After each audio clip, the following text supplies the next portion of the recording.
ہم نے کرکٹ بھی بہت طبیعت سے کھیلا ہے, بیڈمنٹن بہت کھیلا ہے, سمجھ رہے ہیں نا, اور ٹیبل ٹینس کھیلا ہے. کل میں ڈریم ورلڈ میں انہوں نے ٹیبل ٹینس کھیلا ہے تو میں اناڑی نہیں تھا, میں نہیں کہ بہت بڑا پلیئر تھا میں, لیکن ایسا نہیں لگ رہا تھا کسی کو کہ فرسٹ ٹائم کھیل رہا ہوں, کیونکہ ہم نے بچپن میں ٹیبل ٹینس بھی نن چکو چلایا ہے, یہ سیکھا تھا ہم نے باقاعدہ. ہمارے محلے میں ایک بندے کو آتا تھا, ہم ادھر چلے گئے, خود بنایا ہم نے, میں نے 2 لکڑیاں لگا کے بیچ میں زنجیر لگا کے نن چکو شروع کر دیا. میں نن چکو بہت ایکسپرٹ نہیں ہوں, لیکن اتنا اناڑی بھی نہیں ہوں کہ جس نے کبھی پتہ ہی نہ ہو. تو وہ فلم دیکھتے تھے بروسلی کی, سارے بروسلی بنے ہوتے تھے باہر نکل کے نا, بچے تو یہی کرتے ہیں نا. ہمارے گھر میں ٹی وی نہیں تھا, پڑوسیوں کے جا کے بروسلی دیکھا اور باہر نکل کے سارے, کوئی جیمنی مین آتا تھا ایک, وہ بنے ہوئے تھے, کوئی کبھی بروسلی بنے ہوئے تھے, تو نن چکو چلانا سیکھ لیا ہم نے. تو یہ لوفریاں ہماری تو پڑھ بچتا نہیں تھا, پٹتے تھے, ٹیوشن جاتے ہوئے الگ پٹتے تھے, موت آتی تھی. اب نن چکو چھوڑ کے آدمی ٹیوشن جائے یار, آدمی کے یار کیا مصیبت ہے یار. ٹھیک ہے. پھر ہم نے بیرنگ کی گاڑیاں بہت چلائی ہیں, بیرنگ نہیں, وہ جو بیرنگ جوڑ کے میں نے خود گاڑی بنائی تھی لکڑی کی, بڑا زبردست لکڑی میں سوراخ کر کے, پیچکس سے ہتھوڑے سے سوراخ کر کے بیرنگ لگا کے ایسی سڑکوں پہ رن کر کے دوڑتی تھی, اس کے ہینڈل بھی تھا آگے سے. بیرنگ والی گاڑیاں ہم نے, مٹی کی گاڑیاں تو بچپن میں بہت بنائی ہیں, مٹی کی گارے سے گاڑیاں بنا کے اس پہ ٹینی نانا لگاتے تھے, وہ ایمبولینس والا نہیں ہوتا اس کو ہم کہتے تھے ٹینی نانا. پھر ہم وہ ٹکرے مارتے تھے, یعنی لڑائی ہوتی تھی کہ ہم اپنی گاڑی لا کے اس کو ماریں, وہ اس کے سب سے پہلے ٹینی نانا ٹوٹتا تھا, آخر میں نا دھاگے کے ساتھ ایک سوراخ رہ جاتا تھا, اس کو بھی ہم گاڑی کہتے تھے. جب تک وہ سوراخ ختم نہیں ہوتا تھا تو ہم کہتے تھے یہ بندہ ہارا نہیں ہے. مٹی کے گھر ہم نے بنائے ہیں, مٹی کے کھلونے ہم نے بنائے ہیں, اور چپیڑے, کیچڑ کے چپیڑے مار رہے ہیں بچپن میں ایک دوسرے کو. یہ کھیل مارم پیٹی کھیلا ہے, پٹو اب کھیلا ہے, اس میں لگتی تھی گیند آ کے کمر کو سلجھا رہے ہوتے تھے بیٹھ کے, روتے بھی تھے بعض دفعہ, اتنی طبیعت سے لگتی تھی نا. پھڈے بھی ہم نے کیے, لڑائیاں بھی کی, اسکولوں میں ڈیسک اٹھا کے مار رہے ایک دوسرے کو. مجھے یاد ہے ایک دفعہ میں کسی اپنے سے بہت زیادہ پاورفل سے لڑ گیا, اس نے رکھ کے لگایا نا میرے, میں روتا ہوا گھر آیا, میں نے اپنے بڑے بھائی کو شکایت کی, اس نے کہا دیکھو پٹو تو روتے ہوئے گھر نہیں آؤ. اس یہ نہیں بزدلی ہے نا, یہ وہیں 2 لگا کے, اور اگر پٹ نہیں لگا سکتے تو یہ آنسو نا گھر کے باہر ہی رکھا کرو. یہ موٹیویشن گھر سے ملتی تھی. تو یہ سب چیزیں انسان کے لیے ضروری ہیں. آج بچہ پٹ کے آئے روتا ہوا, مائے ہائے میرا بچے کو مارا کس نے, باپ آ جائے گا گن لے کے بندوق میں, کس نے مارا اس کو. ابے یہ تو لائف کا حصہ ہے یار, کبھی پٹتا ہے کبھی پیٹتا ہے, رو رہا ہے چل جا کے تو پیٹ کے آ جا, کیا ہے. جب میں اسکول گیا نا, پرائمری سے سیکنڈری اسکول گیا, تو میرے بڑا بھائی نے مجھے بٹھایا, بولا سیکنڈری اسکول میں جا رہے ہو تو میں گنڈے قسم کے لڑکے بھی ملیں گے, وہاں تو بڑی عمر کے لڑکے ہیں نا, اور گھر سے دور تھا وہ اسکول. تو میرے بڑے بھائی نے مجھے اسی وقت سمجھایا, اللہ ان کو جزائے خیر دے. انہوں نے کہا دیکھو گھنڈے قسم کے بھی لڑکے ہوں گے تو ایک تو یہ کہ کسی ایک سے دوستی کبھی نہیں لگانا. یہ جو ہوتا ہے نا میرا بچپن کا بہت کلوز بلوز, یہ بعض لڑکے اسکولوں میں ہر طرح کے بڑے گھنڈے قسم کے ہوتے ہیں, بعض بڑے پپو سے ہوتے ہیں نا, ہر طرح کے ہوتے ہیں نا کلاس میں, بعض ایسی برگر فیملیوں کے ہیں, بعض بڑے گندے قسم کے ہیں. تو ہر طرح کے لڑکے ہمیں ٹکرے اسکول میں. تو اب کیا ہے کہ بھائی نے بولا تھا کہ جس سے بھی پھڈا کرنا ہے گھر آ کے شکایت نہیں کرنی, اور پھڈے کرنے ہیں.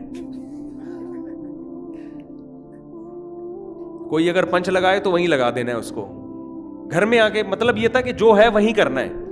مجھے یاد ہے ایک لڑکا تھا جو بعد میں کنڈکٹر بنا, نام بھی مجھے یاد ہے مگر میں نام نہیں بتاؤں گا, ایسا نہ وہ پھر اس کو سن لے بیان نا.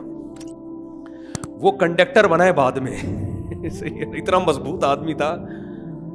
تو اس سے میرا ہو گیا پھڈا, لیکن وہ تھا بہت طاقتور. اب وہ اس نے جو ہے نا تنگ کیا مجھے.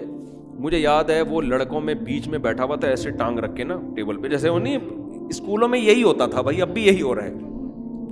بدماش بن کے بیٹھا ہوا تھا. مجھے اتنا غصہ آیا ہوا تھا اس کے اوپر, میں نے کہا یار اگر میں نے اس کو کوٹا تو میں پٹوں گا زیادہ, یہ ہے بڑا پاورفل آدمی. نہیں کوٹا تو مجھے غصہ بہت آ رہا تھا کہ یار اس نے بہت تنگ کیا نا مجھے. تو مجھے وہ دن اچھی طرح یاد ہے, 6ٹھی کلاس تھی, یہ پتہ نہیں 7 کلاس تھی. وہ گنڈا بن کے بیٹھا ہوا تھا, اور لڑکے نا جیسے نہیں ہوتے وہ بیٹھے ہوئے ہوتے ہیں گول دائرہ بنا کے. میں گیا کلاس ٹائم, کیونکہ ٹیچر تھے ہی نہیں اس دن, کلاس میں آئی نہیں کسی وجہ سے. میں نے رکھ کے نا اس کی ناک پہ مکہ لگایا ہے. مجھے وہ دن یاد ہے, اللہ معاف فرمائے. اتنا زور سے کھینچ کے اس کے مارا, اور بھاگ گیا میں وہاں سے. مجھے کیونکہ میرا غصہ تو نکل گیا نا, میں نے کہا بیٹا اب تو پٹے گا, گھر میں جا نہیں سکتے روتے ہوئے, لیکن اس نے تنگ اتنا کر کے رکھا ہوا تھا نا, میں نے کہا یار ایک دفعہ تو مارو. اور بڑی سیاست سے ہم نے کام لیا. مجھے اچھی طرح یاد ہے اتنی زور سے میں نے اس کے ناک پہ مکہ مارا نا, اس کے آنسو نکل آئے تھے. اس کے بعد وہ میرے پیچھے بھاگا, لڑکے بھی. تو نتیجہ یہ نکلا کہ شور شرابے میں نا بچت ہو گئی ہماری, کیونکہ لڑکوں نے بھی آ کے اس کو بھی پکڑ لیا, ہمیں بھی پکڑ لیا. میں تو چاہ رہا تھا, میں کہہ رہا تھا مجھے چھوڑو نہیں, لیکن مجھے چھوڑو, میں کہہ رہا ہوں اوپر سے, لیکن دل چاہ رہا ہے کہ بھائی چھوڑنا نہیں. اوپر سے چھوڑو مجھے, میں دیکھتا ہوں اس کو. بچے کبھی اپنی شکست تھوڑی مانتے ہیں, لیکن میرے دل کر رہا تھا یار اللہ کا واسطہ مجھے چھوڑنا نہیں. میں نے جو کرنا تھا میں نے اس کو رلا دیا تھا, میں نے. اتنا پاورفل آدمی تھا وہ. تو یہ بدماشیاں ہماری اسکولوں میں الحمدللہ اللہ کے فضل سے ہوا کرتی. اسی بدماشی سے تو ہم نے پھر شادی کی ہے دوسری.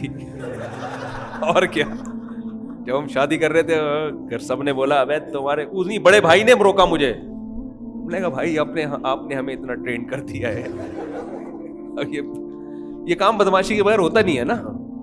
تو اگر ہم ایسے ممی ڈیڈی کی طرح پڑھتے اسکول میں پپو بن کے بالکل بریڈ پہ مکھن لگا کے جا رہے ہیں صبح صبح, جیسے بچے جا رہے ہوتے ہیں. ہماری اماں تو پراٹھا بنا کے دیتی تھی صبح صبح, پراٹھا کھا پتلی گری سے نکل. اور پیدل جاتے تھے, بہت دور تھا اسکول, اور پیدل جاتے ہوئے راستے میں جو بدماشیاں ہوتی تھیں, 5-6 لڑکے محلے کے جاتے تھے, سب چھٹے ہوئے ماشاءاللہ.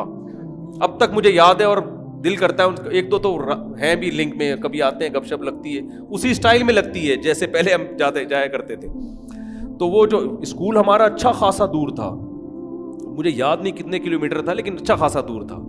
ہم کتابوں کا بستہ لٹکا کے جا رہے ہیں صبح صبح, اور راستے میں شرارتیں کرتے ہوئے. کسی کی کوئی چھڑ رکھی ہوئی تھی, کسی کی کوئی چھڑ. شوز تو اتارنا روز کا معمول تھا نا, جا کے یوں کیا, وہ اس کا سوٹ اتارا, وہ کیوں اتارا, وہاں پھٹا, اسکول پہنچنے سے پہلے پھٹے ہو رہے ہیں. اس کو مار رہے ہیں, اس کو چپیڑ مار رہا ہے. کسی کی کوئی چڑ رکھ لی تو اس کو اسی میں اتنا رسوا کر دیا بیچارہ. وہ نا ایک پپو سا آ گیا ہمارے گروپ میں. پپو سے لڑکے نہیں ہوتے بیچارے برگر فیملی کے, بیچارہ تھوڑا سا موٹا بھی تھا, قد بھی چھوٹا تھا. اس کو لڑکوں نے چھیڑ کے نا موٹو پتلو اور ٹکنو اور اتنا تنگ کیا ہے کہ وہ مجھے لگا کہ یہ پاگل ہو جائے گا. تو ہم نے اس کو مشورہ دیا بیٹا تو اسکول چھوڑ دے, تو افورڈ نہیں کر سکتا, تو ممی ڈیڈی کے خاندان سے. بالآخر اس نے اسکول چھوڑ دیا اور صحیح کیا, ورنہ وہ اب تک مر چکا ہوتا. لڑکے کہاں چھوڑتے ہیں. تو ایسی بدماشی کے ساتھ اللہ تعالیٰ معاف فرمائے. اچھا اسکول جاتے ہی پٹتے تھے, لیٹ پہنچ رہے ہیں تو پی ٹی ماسٹر کھڑے ہوتے تھے یوں, ایک وہ عادی ہو چکے تھے. بدتمیزی کبھی اپنے ٹیچروں کے ساتھ الحمدللہ ہم نے نہیں کی. یہ ساری بدتمیزیاں آپس میں تھی. ٹیچر کے ساتھ مجھے نہیں یاد پڑتا کہ میں نے زندگی میں کبھی اونچی آواز سے بات کی. ٹیچر نے مارا ہو تو میں نے شکایت کی ہو مجھے کیوں مارا, الحمدللہ ایسا کبھی نہیں ہوا. یہ گھر میں سکھایا گیا تھا بھائی ٹیچر ہے, شکایت بھی نہیں کر سکتے تھے گھر میں ٹیچر کی. تو صبح جاتے ہی نا ایسے ڈنڈے لگتے تھے, یوں کیا, ایسے کیا, پھر یہ کیا. یہ اسٹائل ہوتا تھا ہمارا. ایک مخصوص ڈنڈے تھے لیٹ پہنچنے پہ, کیونکہ راستے میں شوز اتارے ایک دوسرے کے, تو ٹائم پہ پہنچتے نہیں تھے. چلو بھائی مار کھائی چلے گئے اندر, بس اور کیا کرتے. پھر وہاں کے ہوم ورک نہیں ہے تو وہاں ڈنڈے کھائے تھوڑے سے, ہیلی کاپٹر بنے, یہی ہو رہا ہوتا. صحیح, ایسے ہنسی خوشی الحمدللہ ہم نے زندگی گزاری ہے. تو اتنا نہیں ہونا چاہیے, لیکن جتنا آج کل ممی ڈیڈی والا سیٹ اپ چل رہا ہے وہ بھی نہیں ہونا چاہیے. بعض دفعہ یہ ہوتا تھا کہ دل ہی نہیں لگ رہا پڑھائی میں نا, دل چاہ رہا ہے آج جلدی گھر چلے جاؤ نا کہیں سے, تو کھڑکی سے بھی چھلانگ لگائی ہے کلاس میں نا.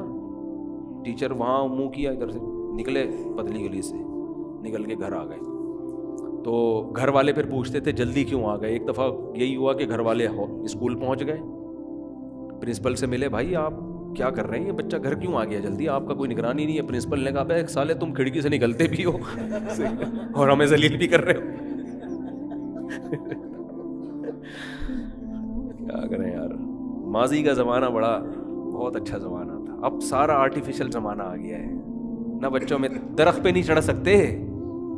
ہمارے تو سارے دوست احباب درختوں پہ ہی رہتے تھے اکثر.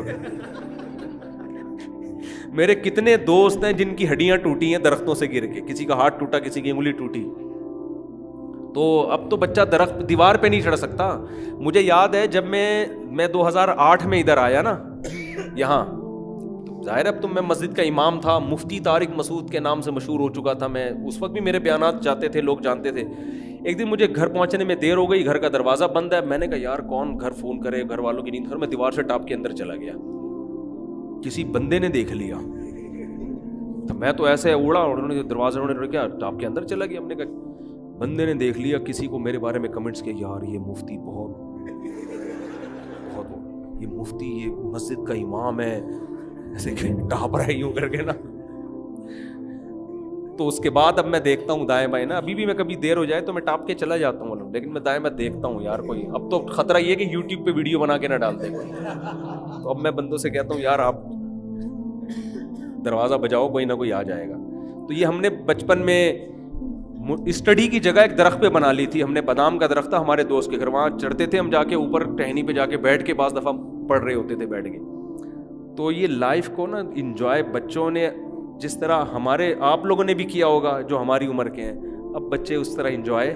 اب سارا دن پب جی کھیلتے رہتے ہیں بیٹھ کے اور ویڈیو گیم میں لگے رہتے ہیں. گردنوں کے مسئلے ان کے ہونے والے ہیں تھوڑے دنوں میں, سروائیکل پین اور مختلف آڑے ترشے ہو جائیں گے. یہ ہماری عمر تک پہنچتے پہنچتے 4 شادیاں تو دور کی بات, ان میں ایک کا بھی جذبہ نہیں رہے گا.